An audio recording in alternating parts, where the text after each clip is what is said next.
What up, Bars Nation? Welcome back to another episode of Dropping Bars. This is your host, Kimron Corion. And once again, I have with me on the show Miss Temecia Wilks, the well foodie. Temecia, welcome back to Dropping Bars. Thanks for having me, Kimron. It's a pleasure to be back for the second time around. Woot woot!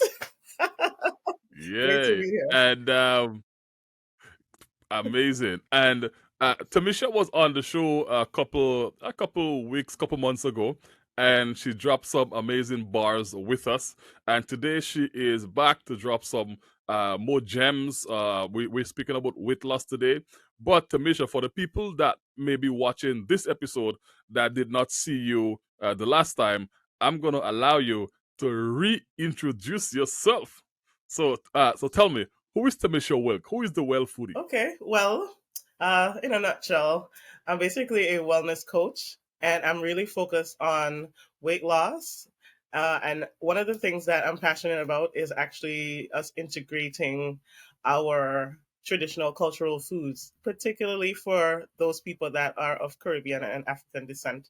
So it's kind of the intersection of good food, traditional food, health, and weight loss. That's kind of my sweet spot where those things overlap. Okay, thank you for reintroducing yourself.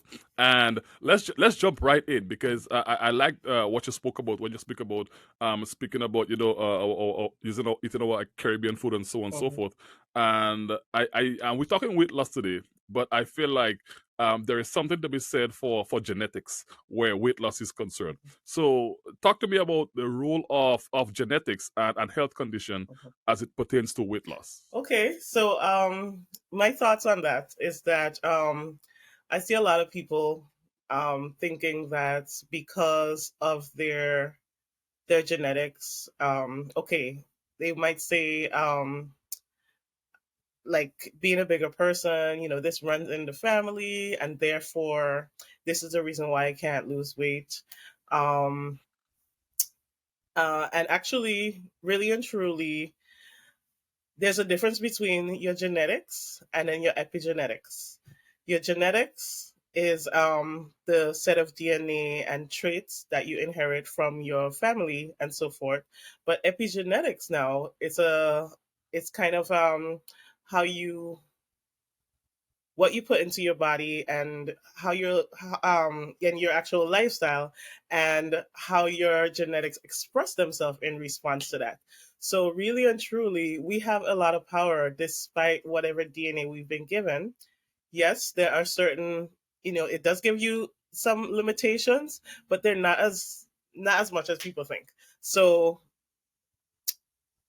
okay, let's say you inherit what they call the hefty gene. Okay, so you have a tendency to hold Mhm. on to extra weight. Okay, now what's really going to happen is that it's not just because of the genes, but within your family there are certain traditional recipes and ways of eating, certain Right. restaurants, your environment. Those are the things that you have in common. You might think that you got it genetically, the extra weight from your family, but really and truly it's the habits and the Mhm. environment and so on that you have in common. Those are the things that are also passed down. And these are the things that you can actually change. You can make a change and move the needle towards a healthier BMI. So um, I would say, just off the top of my head, like, yes, it might account for, extra 10 pounds or extra 5 pounds or whatever at the end of the day. But if people are having a huge amount of weight that they're struggling with, then it's really not your DNA that is to blame for that. It's those other things that Okay. you inherit or that you pick up from your environment. So, in the case of nature versus nurture, it's really a nurture issue. And, as an adult, once you hit that age of accountability, or even as a teenager, because that's when I started to um, exercise agency when it came to my own personal health, um, Mhm. a lot is in your hands in terms of Okay. Okay. implementing the lifestyle changes that are going to cause your body to be actualized. Okay, okay. Well, that's really good to know. And I believe there is also something to be said for exercise because Mhm. sometimes when we talk about losing weight, one of the things that one of the advice that we get all the time is, oh well, go to the gym, go do some exercise. So talk to me about the role of exercise in weight loss. Okay, so um, to put it in perspective, we, our lifestyle as modern people is pretty different from how our ancestors and maybe even our grandparents and parents lived.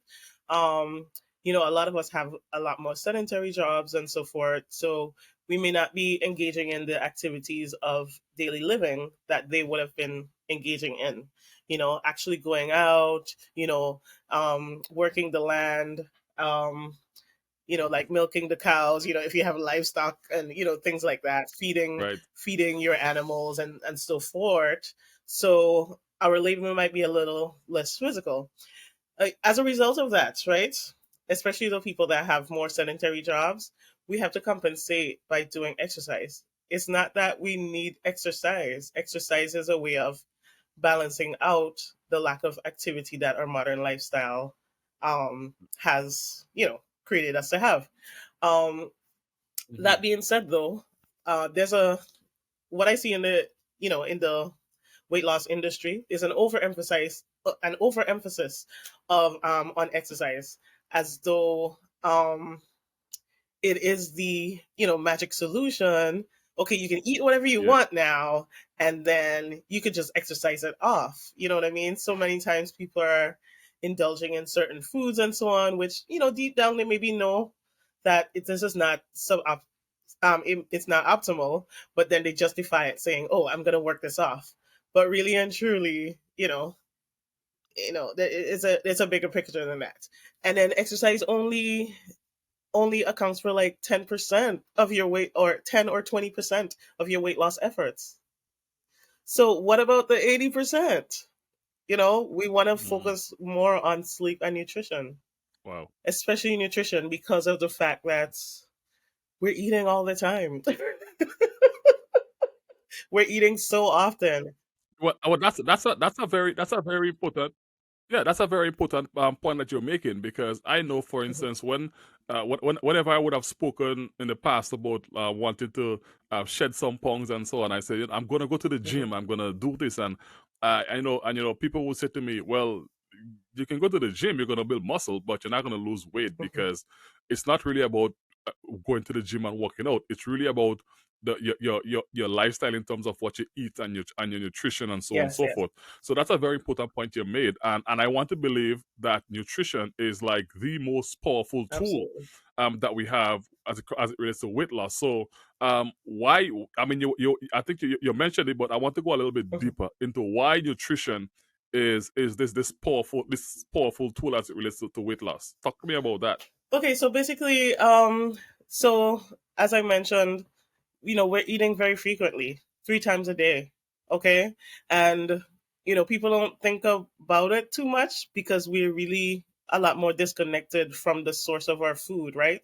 But we're creating our body, literally, we're rebuilding our body cell by cell with every morsel that we eat. So the quality of your diet is actually recreating you on a daily basis, on a microscopic level. Mm. You know what I mean? You're making new skin, new tissue, new muscles, and so forth.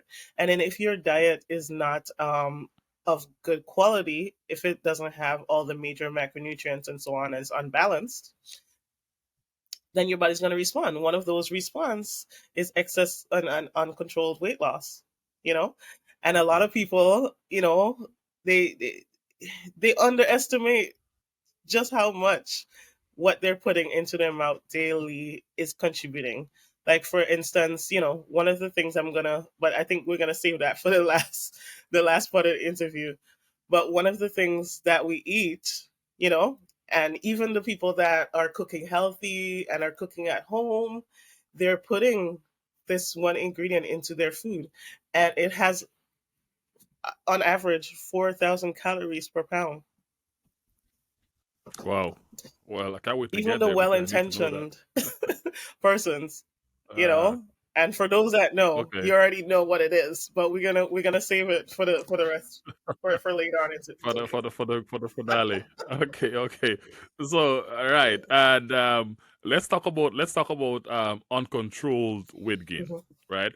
And I know that you have three components that generally leads to uncontrolled weight gain. So I want you to talk to me about that. What are the three components that lead to this that cause this? Okay, so number one, and then these are things that just about anyone agrees on. So most of the principles that I'm going to touch on, people that are coming from, even diets that are on the extreme, like ketogenic, or the people that are vegan, the paleo, just about everyone agrees on this: refined sugar, refined sugars. So Mm, our body is not right. designed to like in nature, you're not gonna find sugar in that super concentrated, like already pre-digested and broken apart, simple form. So when you eat sugars in let's say fruits, um, starchy vegetables, anything like that, those kinds of sugars, they come in chains. Okay, so they're gonna go through your digestive tract, and they're gonna like slowly break apart little by little. That's how our body is designed to digest sugars. But because we have so much refined sugars, we're just packing in Mhm. calories like super easily into our diet, Right. through, cakes and, the desserts and so on. Not knocking that. I know it tastes really good, but the truth and the fact is that it really wreaks havoc on your body. It suppresses your immune system, and it does cause you to actually eat more. It opens up your appetite to Oh, eat wow. an unnatural amount of whatever the thing is. It affects your blood sugar. So there's a whole host of different reasons why refined sugars are not optimal. And I would suggest, Okay. I don't want to scare people and make them think that you have to eat bland food. You don't. We're gonna talk about how to replace that later on in the interview. But yeah, you can definitely find alternatives that are gonna hit that sweet spot for you, but without wreaking total habit on your body.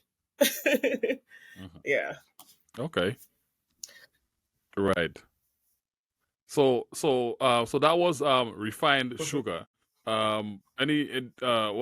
What other component do we have? Okay, so I'm gonna talk about processed foods. Okay.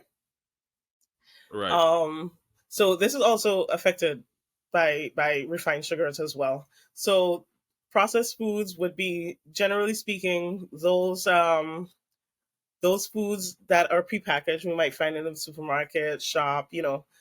wherever you're buying your pre-made foods, convenience foods, and then what happens is these foods have had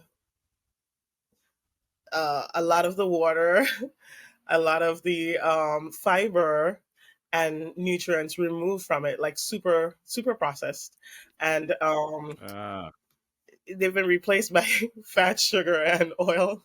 Okay, to give you that, this is so delicious. But really and truly, um, if we were to revert to eating uh, a more diverse and healthy diet, those foods actually end up tasting pretty nasty in comparison, because we're missing a lot of the complex flavors and so on that come from the fruits, the vegetables, mushrooms, whatever other things to diversify our diet that have been removed from those Hmm. processed foods. We're missing all those complex flavors and so on, and the spices. You gotta have spices. Gotta have that spice, man. I mean, I am from the spice of the Caribbean, so you Yes. know. And let me say another word on processed foods. You can eat a ton and ton, because the water and the fiber has been removed. You could just eat a ton of it, and just never feel satisfied. Just keep eating it. Just keep eating it. Mm. Like thousands of calories, like crackers, cookies, stuff like that.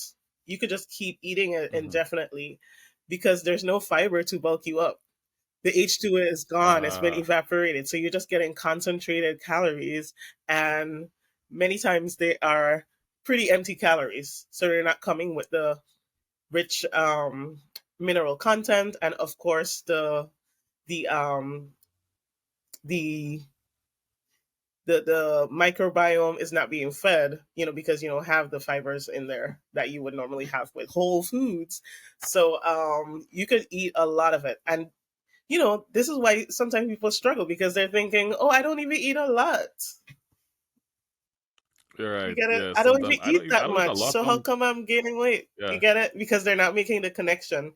They're thinking because they're eating small portions that they're not eating a lot, Mm-hmm. but you getting the concentrated calories. There's a concept called calorie Okay. density, and once I learned about calorie density, and started looking into it, that is when the light bulbs started going off in my head. I was like, oh, wait a minute, you know what I mean? And then Right. hearing it from different people, you know what I mean, getting the different perspectives, then it started to click more and more. So, what about animal products? Well, so animal products have become the there's so many different forces that are working, when it comes to that in our modern day. Because we're eating more and more processed and convenience Mm-hmm. foods. We're not as close to our foods as we used to be. Maybe our ancestors were out there hunting. Of course, they would eat their tubers and fruits and so on from the land. They would eat from the land. Maybe they go out on a hunt. They go look for something to kill, to roast it and eat it and so on. They weren't eating Right. unlimited. Where were they getting like three three meals a day loaded with animal products? You know what I mean? So a typical American, you know, even Caribbean American, because we have adapted a lot of things from the culture that we live in. So we might start our day Yes. with a couple eggs, French toast. You Yeah. might have coffee with milk. You know what I mean? Mm-hmm. Um, you might have bacon. How many animal products is that already? Like what is that, 4 or 5? Yeah. That's just the first meal of the Yeah. day. You know what I mean?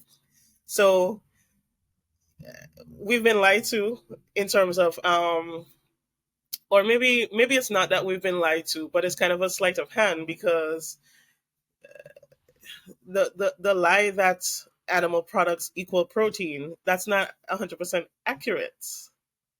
Really and truly, when you look at some of these animal products, a lot of them, the nutritional composition is mostly fat. Right. So it comes with baggage. I'm not saying that it doesn't have protein, but it comes with Mm-hmm. baggage. And then you have to look Right. at the way how the animal products have been taken care of, and what the processes they've gone through, like what they've been fed, what they've been injected with, and what they've been subjected to.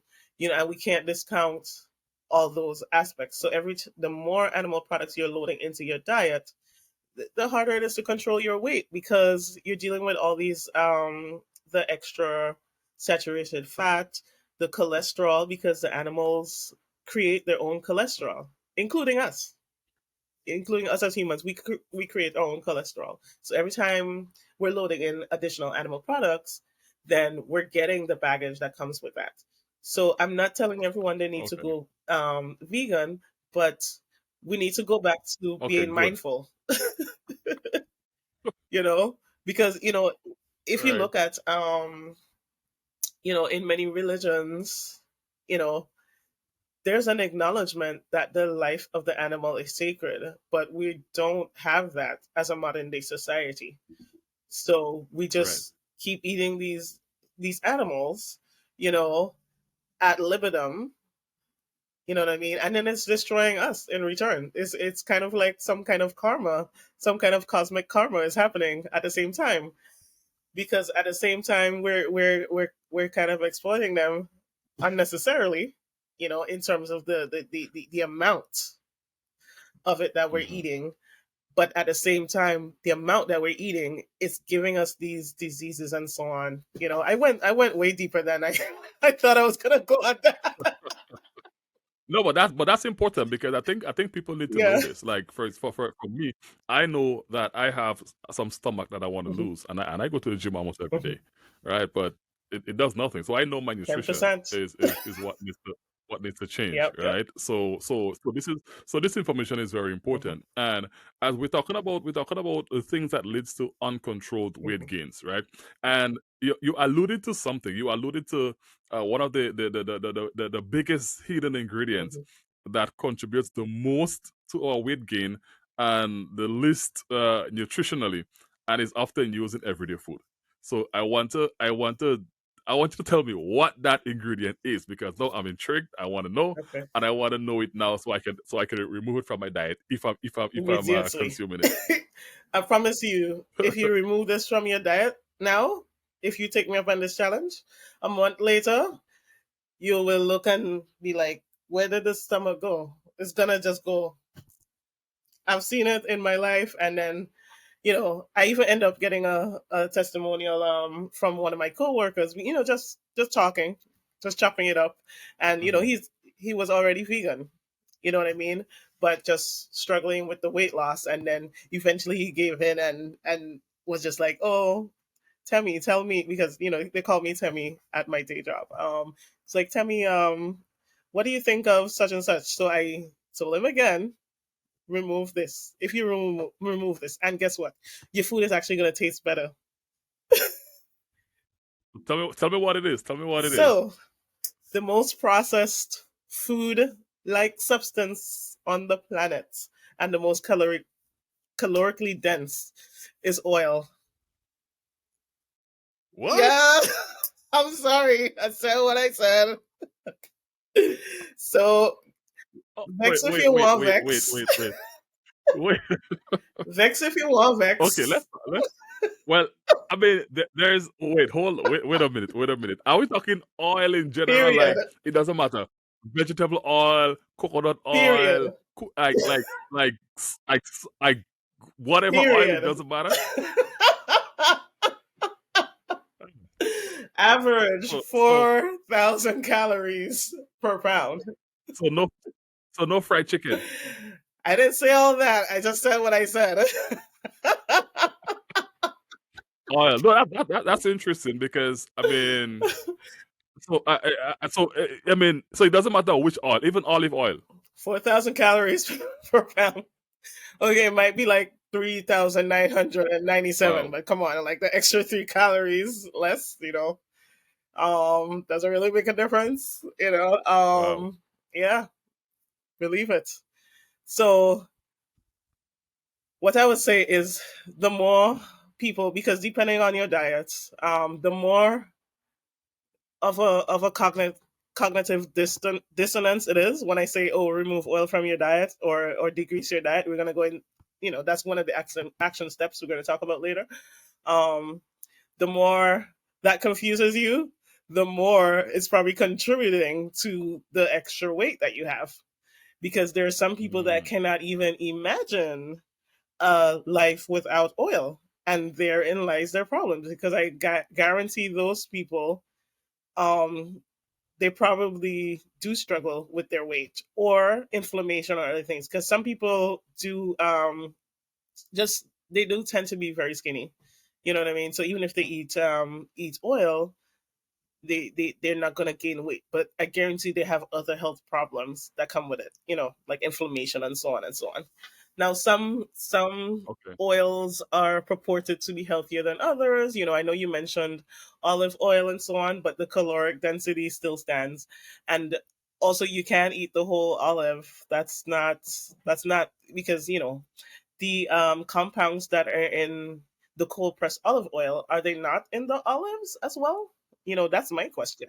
Right, Dude, right. and then you're gonna at least get you know, you're gonna get like some of the fiber and the satiety that you won't get from the pure olive oil. So mm, just some food for thought there. Okay. Well, no, that's really good to know. That's really Yep, good to yep, know. yep. So that Yeah, I'm pretty sure that's a bar right yep. there. So that colleague that I mentioned, Uh-huh. I didn't know because sometimes people, you might share something with them and they might say, "Oh, okay, yeah, yeah, yeah, yeah," and they don't do it, right? But I knew that he was implementing it because I just did a double take. Like I think like 2 weeks later, he came in and he was wearing a shirt, and I was just like, I was just like, Yes, "Who yes, this?" you will see the results. All of a sudden, he became like a fashionista. So you go on Instagram, he's Ah, just there like posing off in his outfits and stuff. I'm just like, I think we unlocked a new character. uh, well, that's dope. That's dope. That's dope. So, I We unlocked a mean, new character. So listen, we can do that too. And then in my weight loss journey, this last weight loss journey that was in, um when I started cooking without oil, that is when my weight loss started to just be consistent. It would be like 4 pounds, six okay. pounds, 3 pounds, 7 pounds, just consistently went downhill. Of course, you're gonna have the day-to-day fluctuations, of course, because you're eating, Mm-hmm. you're eliminating, you're going up and down. But the trend just kept going down and down and down Oh, until I hit a plateau, the next plateau. And then, that's how the process works. If you want to lose more weight, then you're gonna implement another change after that. But that one thing will revolutionize, and then it takes the struggle out. The more you eliminate that, mm, the struggle out of weight okay. loss. Well, you know what? I want to go deeper. I want to go deeper on this. So talk to me about some of the steps to losing weight. Okay, so actually, before we even go into that, I actually want to touch on some of the reasons why diets fail. Would that be okay? Okay. Okay. Yeah, sure. Go ahead. So, yeah, I want to talk to that first. I want to talk about that first before going into the steps because these are the actual things that actually block people and keep them from. Because I feel like people have a generally good idea. They may not know about the oil thing or whatever, but they know they're supposed to eat vegetables. They know they're supposed to be active. They have an idea of what health is, but they're even those things they struggle to implement. So you see, I have one, two, three, four, five, six, seven, about 7 reasons why, Right. So hit me with from them. my observation, why I see people failing in terms of, I don't want to even call it. Well, they're dieting. They're dieting. They're not trying to make like long term lifestyle changes. So even that in itself. Um, Reason number one, a lack short-term vision. Okay, because going back to even the word diet, when people say, "Oh, I'm going on a diet," right? You get it? So you go on it, you can come off of it. So they Right. just have this Okay. weight goal in mind, and they're thinking, "I'm gonna fix it by I'll just stop eating everything. I'll stop getting pleasure from food completely." It's ridiculous because if they are already doing that, depriving yourself completely of that, it's just going to backfire. You're not going to be able to keep it up. So they're Correct. just thinking, I'm going to do this for a short time. I'm going to stop doing it. And then when they stop doing it, the weight's going to come back. And it's going to come back with a fierceness. Because I've seen it time and time again. You can look at all the studies when it comes to weight loss. That is just simply what happens. Not only that, the second aspect of having only short-term vision is that they're only thinking about the weight loss, and therefore they're willing to compromise their health in order to lose weight. Mm, So they're just thinking about what's gonna interesting. cause me to lose the weight, but they're not thinking, oh, I can lose weight, but without compromising my health long term. Because some of the diets that people are going on, the fad diets, are pretty dangerous long term, but the effects don't show up till after a time, and they might be skinny, but then Okay. they might end up with having Not healthy. these other there's a term called Complications all and so on. cause mortality. So that they take on diets that increase their risk of death from any cause. So I mean that seems pretty dangerous, for some of these diets. Oh, yeah. Yeah. Crazy. Second reason why I see diets failing um, is a lack of deeply integrating weight friendly principles into your lifestyle. Okay, and it's kind of connected with the short term thinking, because they're not really taking the time to really think about what's important to them and what changes can work for them specifically as a person, what they can stick to. They rush into something that's really drastic and doesn't fit with with them, and then it backfires because they can't sustain it. So you need to really um, find find solutions and strategies that you're able to really um, become them in a sense. Like you integrate it and it becomes part of you. So these are the things that are gonna really, it's mindset shifts that need to happen about the way you view the world, the way you view yourself, the way you view your food. Those are the things that tend to last, and it needs to be, go a little deeper than weight loss. You know, so for instance, you might be thinking about,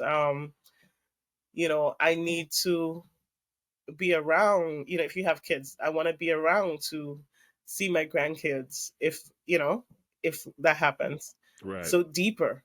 You know what I mean? And then because of that, I am going to have those 3 to 5 servings of fruits and vegetables every day. You get it? Got it. Got it. Exactly. So deeply integrating it and then making it a habit. Um, Another reason is because the weight loss attempts that we have are too drastic. Okay. And then we abandon all of our traditional foods instead of adapting them to manage weight. So for example, you love curry or whatever. So instead of saying, "Oh, how can I find a more um sustainable way to eat this?"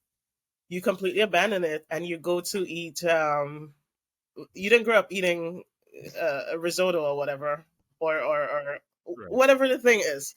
Like you adopt someone else's cultural foods. Not that they're bad. Those things are really good for variety, and it's important to explore things outside of what you're used to. But you're going to end up missing the foods that you grew up loving. Especially, I'm speaking specifically for us in the African and Caribbean diaspora. Right. There's a emotional attachment there.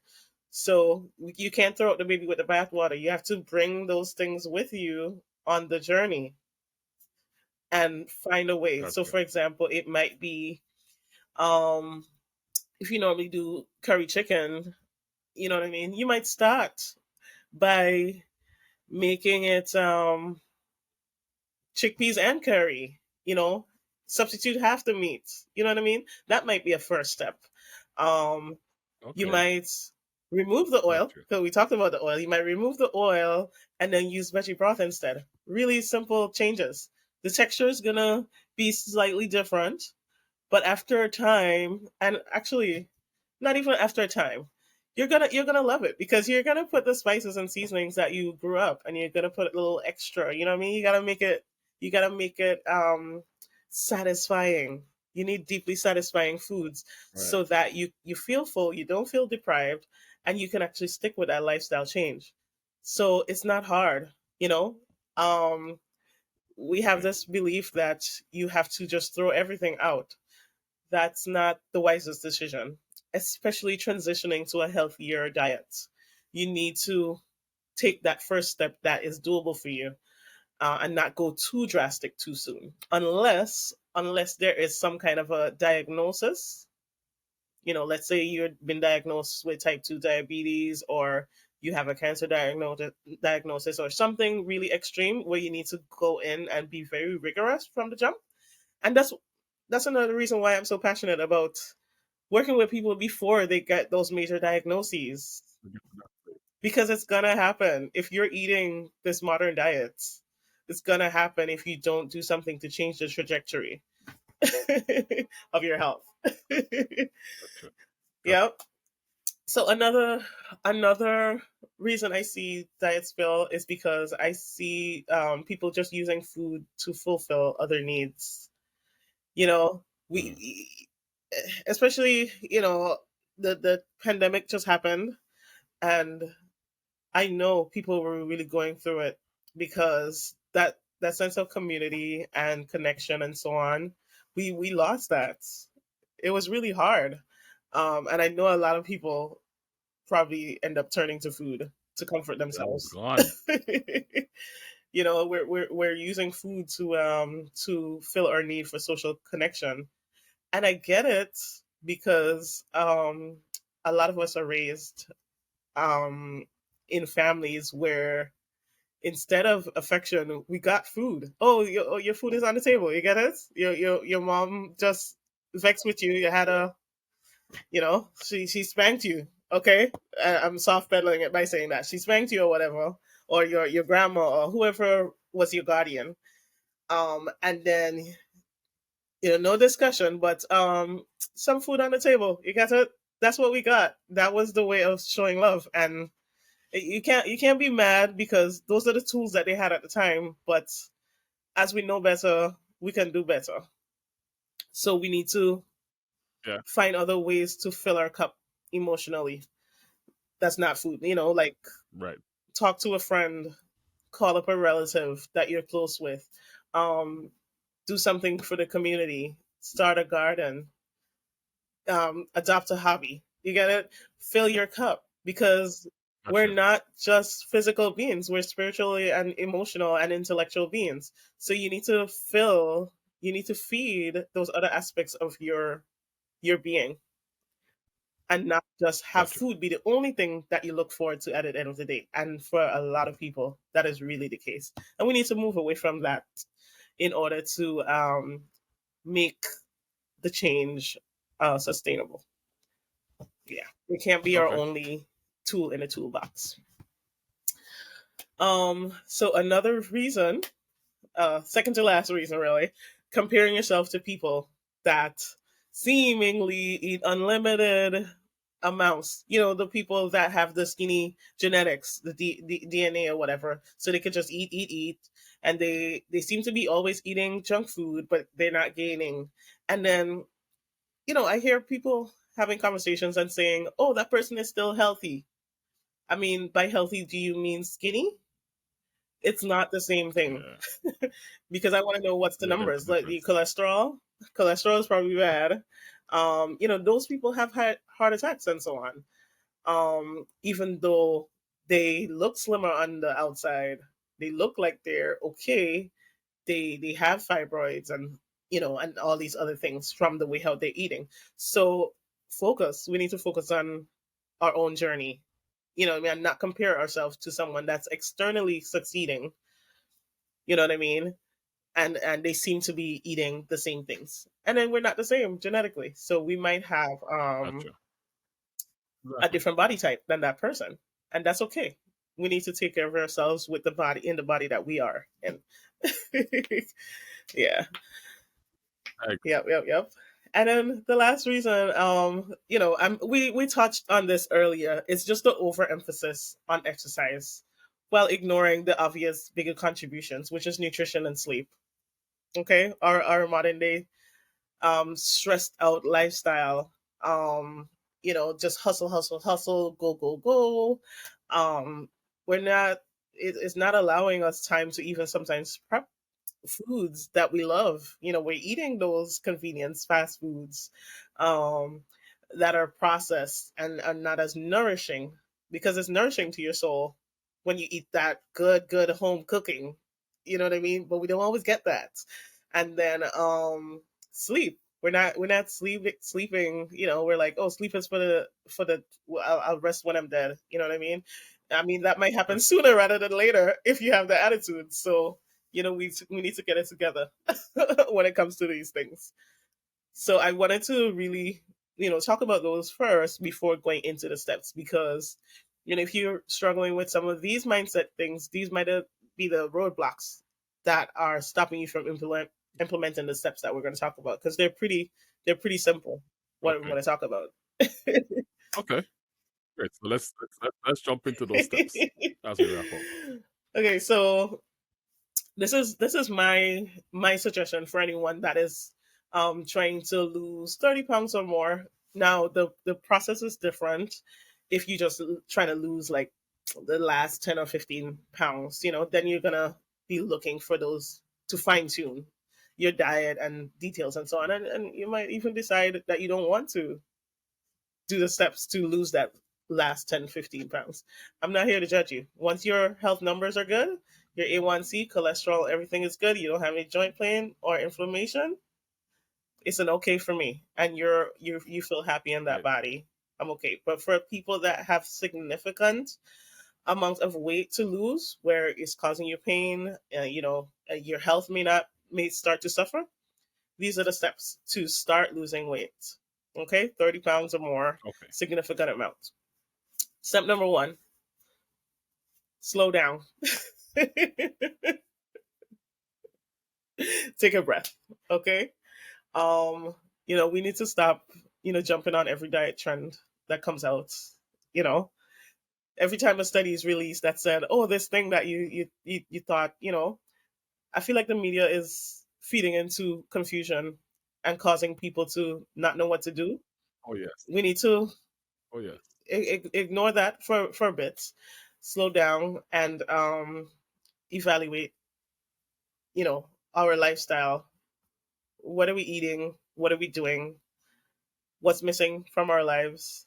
And what do we have that we need to remove? And we need to give ourselves a longer time period because generally speaking, unless it's like in the case of like serious binge eating, like a serious overeating struggle, it took a while to gain that amount of weight that you have. For those people out there that are listening that have some weight issues, it took a while for you to gain that. It might be like at 5 pounds a year. So little by little, you've gained. So give yourself some time. I'm not saying the same amount of time that it took to gain the weight. So if it took you a year, I'm not saying you need exactly a year, but give it some time. Not expecting, oh, 2 weeks I'm gonna shed the 30 pounds that it took me the 5 years to gain. There's a lot of decisions that went into gaining that. So you need to make decisions that are gonna reverse that weight loss, that weight gain. Okay. So give yourself a generous amount of time to lose weight and then think about what can I change now. Focus on the next step. Step number Gotcha. two is consider whether you're using food to meet other needs and how to work around that, how to remedy that. If it's applicable, start to enrich your life with other pursuits that nourish you rather than focus on the food aspect only. The food should not be the only thing that you're looking forward to by the end of the day. Okay, you need other things. You need some friendships. If you don't like humans, get a pet or something. You know what I mean? If you don't want pets, buy a plant. You know what I mean? There's so many things that you can do. Adopt a hobby. Just things that just bring you pleasure. That you're not only looking forward to food only as the highlight of your day. You need other things to fill up your life. Gotcha. Um, Step three, build your weight loss around foods that you're already familiar with or things that you're interested in, things that you've been wanting to try. So for example, like with me, I built my I took when I was on my journey, I focused on traditional foods that I grew up eating, like corn on the cob, you know, lentils, spinach. I always had a thing for spinach. You would make the little spinach rice, and I was like, why that tastes so good? You know what I mean? Things like that. Callaloo soup. We talked about that on the last Last time, yes, we interview. did. Curries and so on. I loved stews and so on. Not too big on. I wasn't too big on soup when I was growing up, but I did make a couple soups that I like. But I love the stews and the curries and so on. Um, so focus on things that you like. Build your menu around those foods that you already like. Sweet potatoes. Okay, Right. can we just talk about my love of sweet potatoes? I say that I am a sweet potato. That's how much I love it. And those are one of the most healthy foods that you can eat. And a lot of the foods that I just mentioned there, do you notice that they have something in common? Sweet potatoes, corn, oh, plantains. Ooh. Mm. What do you notice that those things have in common? I know I'm putting you on the spot. Yeah, you put me on the spot, but well, first of all, they're from back home. Right? In Yes. the sense that these are things that you grow up with. Hmm. It also feel like they're like traditional foods. Hmm. They are. Um, in one aspect, because you talk about the corn and the so on. These are like the foods that our ancestors grew up Yeah. eating, anyways. And they're vegetables, like Uh-huh. they're so I mean, I don't know exactly what it Okay. is that you have in mind, Well, because I'm pretty sure it's no, you different. made a really good point. That's a correct answer. There's more than one correct answer. But I actually I didn't know that you were gonna say that. But that's actually really good. That's really, really good because that's why I enjoyed the journey so much. Because these are things that I was familiar with, that I grew up with, that were part of my childhood. Like in Little Tokyo, you would go to catch your van after school or whatever, to go to wherever you live, and there would be like 4 or 5 people with a stand roasting corn on the side of the street. Yeah, And exactly. like, Same it's thing with the me in best Grenada. thing ever. Best thing ever. When I first moved to the US and I saw the corn here, and I was just like, why does it look so pale? I wasn't into it at first. It took some doing, but I got to like the sweet corn here. But I Hmm. loved roasted corn and so on going up. So mm, so there's an emotional attachment to those things. But another thing, and this is what I thought you were gonna. Well, I was hoping to see if you're gonna say this, but these are naturally sweet foods as well. I do have a sweet tooth. True. Yeah, that's true. I do Actually, have a that's sweet tooth. true. And after I started eating these things in an abundance, I just stopped craving any kind of sugar. There was just no Mm. desire because I was hitting my sweet tooth all the time. All the time. And then In a healthier way say too. that again? No, I said you're hitting your sweet tooth, but in a healthier way Exactly. too. Exactly. Cuz when we digest foods, you're in your mouth, you start to break down a part of it, like a part of it, like naturally, not natural food, natural whole foods. Um, your saliva breaks up a little bit of the carbohydrates, and just enough that it doesn't cause tooth decay. Right. And then gradually you start to release it, through the different parts of digestion and so on. But a lot of foods we eat today, they have completely refined sugars. And a lot of us are struggling with dental issues because of that. Not only dental issues, but it's wreaking havoc on every aspect of your health. It's wrecking our immune system. It's making it hard to control our appetite and our blood sugar and so on. So the naturally the naturally sweet foods from nature, they a lot of them are mostly water. How are they so sweet? It's like magic. Mm. Right. I would like to think that you know um, they're pretty magical. But really and truly, from a scientific standpoint, the sugars are bound up in chains, and then they're often like a lot of the nourishment is bound up in starch as well. So it takes its time through the digestive process, and this is very very good for your health, and it's very good for your weight loss, because we're not just what we eat, but we're what we absorb. And with the whole plant foods, um, we don't absorb 100% of the calories from them in many cases, and that's a good thing for weight loss. You know what I mean? Right. Okay. Well, I mean, well, that's good to know, and I'm pretty sure that for the persons who are consuming this content, they would have found value in this, especially for the people who are currently struggling with weight loss. I think you laid out the steps there for us. I mean, prior to that, you gave us the steps why our diet fails. So that's a lot of bars in one episode of the show, and I'm so grateful to you for being Wait, here. so should I So, save the rest for next time? huh? Oh, you have more? Oh, There's you have more. more? Oh, hit me with it. Hit me with it. Hit me. I thought you were done. There's more. I There's thought more. you were done. Um, yeah, because I wanted to make sure like I'm covering all the aspects. So Hmm.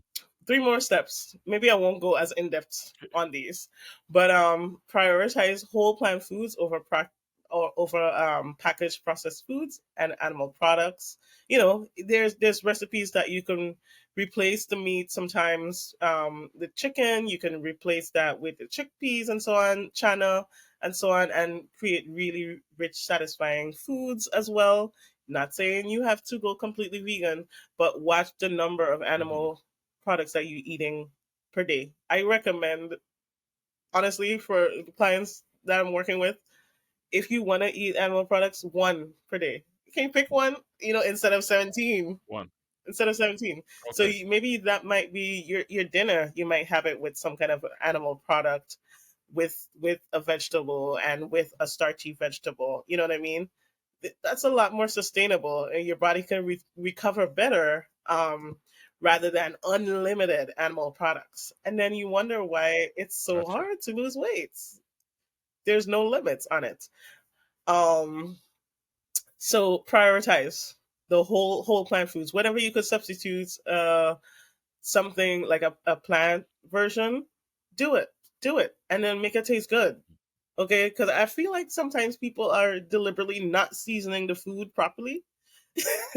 So they could justify having to eat whatever they were eating before, like subconsciously Okay. sabotaging themselves. Yeah, I'm not saying they're deliberately I'll doing it, sabotage. really. That was a joke, but I feel like they're subconsciously sabotaging themselves, just setting themselves up for failure. Set yourself up for success, make it taste good, and then certain things you could even reserve it for special occasions or parties or times when you're sharing with other people. Those richer foods, you could reserve them for, different occasions. It's up to you how you're gonna reconfigure your lifestyle. Gotcha. Okay, the next step, okay, that I propose is to replace refined sugars with wholer versions whenever needed. So, for example, this might be using dried fruit in some of your recipes, or sweet potatoes or whatever. If it's like soups or stews or whatever, you can easily add in sweet potatoes and so on. You don't need to put a tablespoon of brown sugar in there to balance out the flavor. You can put a whole ingredient in there that adds sweetness, or whatever it is. In smoothies, the same applies. You can add in frozen fruit. I stock up on frozen fruit for for that reason, and for like eating with oatmeal and stuff like that. Um, so you can actually blend those things up in your smoothie. Add the banana, boom, that's your sweetener. Don't need to add sugar. So whenever possible, replace those refined sugars with whole versions, and cater to your sweet tooth by eating nature's candy. Just like what I did with eating the plantains and so on. I usually steam my plantains because I've moved away from oil. But sometimes I consider myself in maintenance mode right now. Weight wise, I'm happy where I am right now. So I would go out to eat. once in a while. And if they have a little fried plantain on the side, I won't say no. But I don't buy oil in my household. I don't bring it in here and cook things with it because I'll be having it way too Gotcha. frequently. And then create a rotation of delicious go-to meals that match your preferences and needs. Okay, rather than a generic or bland nutrition plans. So that it can support your weight loss goals in a way that's sustainable for you, in a Gotcha. way that's pleasurable for you, in a way that connects emotionally for you. Okay. And then rinse and repeat. Repeatability is the key. You don't always need a brand new recipe. Okay. You have the same things that's your favorites that you go to. It's the same thing on your weight loss journey. You're going to have your favorite things that you go to a lot. You know what I mean? Most of us are not eating like 365 different meals a year. We probably have like 12 favorite recipes that's on rotation. So rotate in something, rotate in something that's actually going to be supportive of your weight loss goals. And there we have it. Amazing. Amazing. Amazing. Listen, Bars Nation, you got that free right Right? here from the Well Foodie. You didn't have to pay for that. You didn't have to pay I for know. That's that. premium That's content amazing. there. Thank you. Thank you so much, Temecia. I really appreciate you coming back on Dropping Bars and just feeding our souls with such valuable information, such Yes. nutritious information. I really appreciate you, Bars Nation. Thank you so much again for tuning in to another episode of Dropping Bars. Dropping Bars. Don't forget to like and subscribe and leave a comment, a review wherever you consume your podcast, whether it's on Spotify, Apple Podcasts, Google Podcasts, on YouTube, wherever you're consuming this podcast. Don't forget to like and leave us a review or a comment. Just let us know how we're doing. So thank you everybody for tuning in to another episode of the Dropping Bars podcast. I am your host, Kimron Corion. We were speaking with Miss Temecia Wilks, the Well Foodie. Temecia, again, thank you so much for being on Dropping Bars. And Bars Thanks for Nation, having me. I will see you next week for another episode of Dropping Bars. Temecia, thank you so You're much. welcome. You're welcome. Great to be here. Yo, a brighter star representing, dropping bars with Kimron Corion. It's all about life lesson in a youth. Bob Marley do it with him mouth, and do it with him foot. Never doubt yourself, never lose the focus. Just some more positive content, fully provision. Good meditation, dropping bars and I build the motivation. Yo, Kimron Corion, every ghetto youth, them a pre-elevation. Stop carry feelings, focus on the arts and craft. Get rid of all malice and dirty art, youth. Work hard, believe in your dreams. These are the motivation tips, dog. Success strategies. Energy follow energies. Negative follow negativity. There is a free will to creativity. It's a journey within. Cause we dropping bars, dropping bars, dropping bars. We keep going hard, going hard, going hard. We keep dropping bars, dropping bars, dropping bars. Dropping bars, dropping bars. We keep going hard.